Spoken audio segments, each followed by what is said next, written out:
Have mercy on me, a sinner.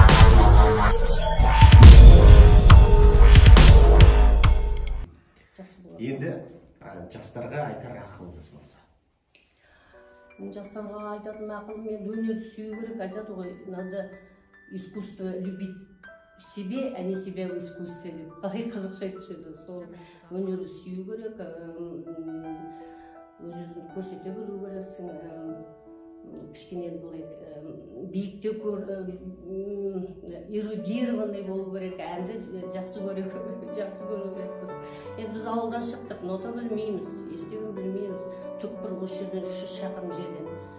Енді ол әрбір адам өзінің ішінде ғой, ол өнерді көшеден келіп бір бала ер бала әйел адам келіп ән айта салмайды сахнада. Ол өзі адамның өз ішінде